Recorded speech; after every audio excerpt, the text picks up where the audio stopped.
Oke, assalamualaikum warahmatullahi wabarakatuh. Nama saya Sari Damayanti Putri dari kelas TBI 1 semester 5 dengan NIM T2018-6037. Di sini saya akan menjelaskan tentang masa kemunduran 3 kerajaan besar, di mana yang akan saya jelaskan adalah kemunduran dari kerajaan Safawi. Baiklah, saya mulai.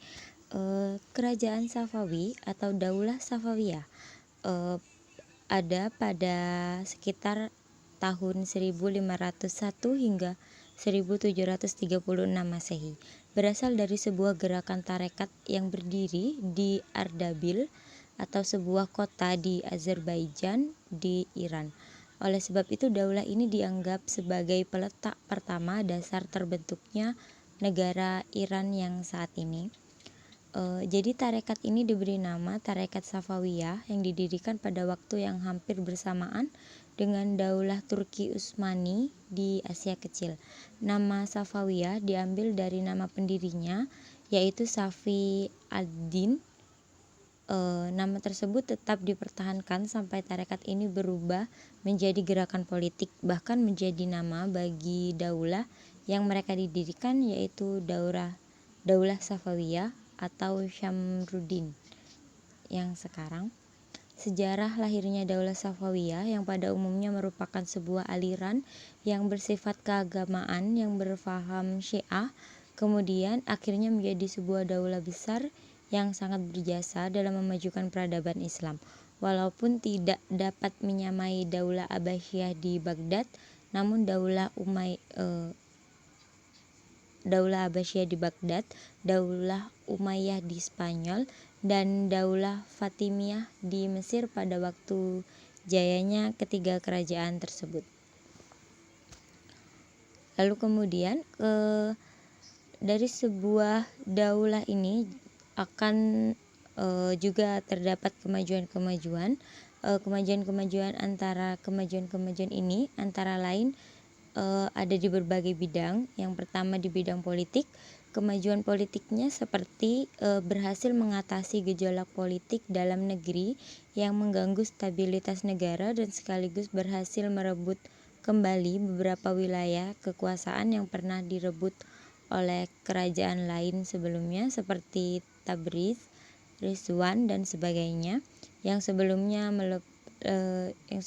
lepas direbut oleh kerajaan Utsmani. Yang kedua di bidang ekonomi, kemajuan di bidang ekonomi pada masa itu bermula dengan penguasaan atas Kepulauan Hormuz dan pelabuhan Gumrun yang diubah menjadi Bandar Abbas. Dengan demikian Safawiyah menguasai jalur perdagangan antara barat dan timur. Di samping sektor perdagangan, Safawiyah juga mengalami kemajuan dalam bidang pertanian, terutama hasil pertanian dari daerah bulan sabit yang sangat subur atau fertile crescents. Juga dalam bidang ilmu pengetahuan, sepanjang sejarah Islam Persia dikenal sebagai bangsa yang telah berperadaban tinggi dan berjasa mengembangkan ilmu pengetahuan. Oleh karena itu sejumlah ilmuwan yang selalu hadir di majelis istana yaitu seperti Baha al-Dina al-Syarazi, generalis ilmu pengetahuan, Sadar ad-Din al-Syarazi, filsuf, dan Muhammad al-Bakir ibnu Muhammad Damad, seorang filsuf, ahli sejarah, teolog, dan juga seorang yang pernah mengadakan observasi tentang kehidupan lebah.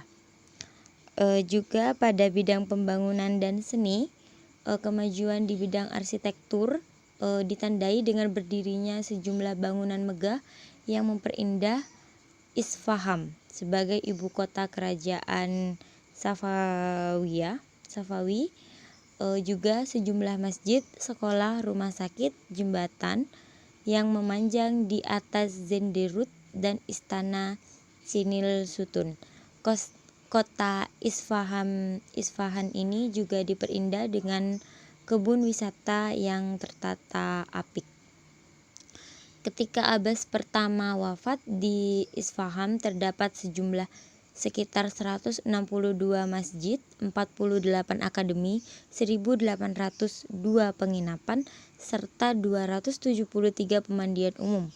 Unsur lainnya terlihat dalam bentuk kerajinan tangan, keramik permadani, dan benda-benda seni lainnya. Pada masa kemunduran dan kehancuran kerajaan Safawi itu dimulai sejak meninggalnya Raja Abbas pertama. Jadi setelah sepeninggal Raja Abbas pertama, kerajaan Safawi berturut-turut diperintah oleh 6 raja, yaitu antara lain Safi Mirza, Abbas kedua, Sulaiman, Hussein, Tahmas II, Abbas ketiga, dan juga Abbas ketiga. Pada masa raja-raja tersebut, kondisi kerajaan Safawi tidak menunjukkan grafik naik dan perkembangan, tetapi justru memperlihatkan kemunduran yang akhirnya membawa kepada kehancuran. Karena kerajaannya ketika itu diperintah oleh raja-raja yang lemah serta memiliki sifat dan perangai yang buruk. Hal ini menyebabkan rakyat kurang merespon dan timbul sikap masa pembodohan atau masa bodoh terhadap pemerintahan. Dari hal-hal yang telah saya jelaskan juga terdapat beberapa faktor yang menyebabkan berakhirnya kerajaan Safawi. Di antaranya yang pertama adalah konflik panjang dengan kerajaan Turki Utsmani, yang mana hal ini disebabkan oleh perbedaan mazhab di antara kedua kerajaan. Bagi kerajaan Utsmani, berdirinya kerajaan Safawi yang beraliran Syiah merupakan ancaman langsung terhadap wilayah kekuasaannya. Konflik antara dua kerajaan tersebut berlangsung lama, meskipun konflik itu pernah berhenti sejenak ketika tercapai perdamaian di antara keduanya pada masa Raja Shah Abbas pertama. Namun tidak lama kemudian Abbas meneruskan konflik tersebut, dan setelah itu dapat dikatakan tidak ada lagi perdamaian di antara kedua kerajaan Islam itu. Yang kedua adalah adanya dekadensi moral yang melanda sebagian para pemimpin kerajaan Safawi. Yang ketiga adalah karena melemahnya pasukan militer, di mana pasukan militer yang disebut dengan gulam yang terdiri dari budak-budak yang dibentuk oleh Abbas pertama tidak memiliki semangat perang yang cukup tinggi seperti Kilzibas atau baret merah, yang berarti baret merah.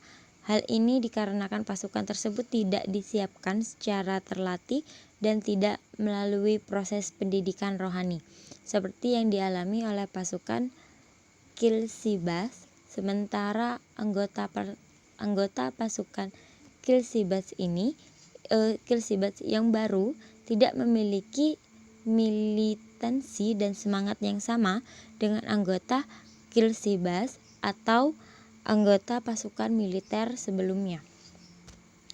Serta yang terakhir adalah seringnya terjadi konflik internal dalam pemerintahan seperti perebutan kekuasaan di antara para pangeran dan juga di kalangan keluarga istana. Baik, sekian penjelasan dari saya, kurang lebihnya mohon maaf. Wassalamualaikum warahmatullahi wabarakatuh.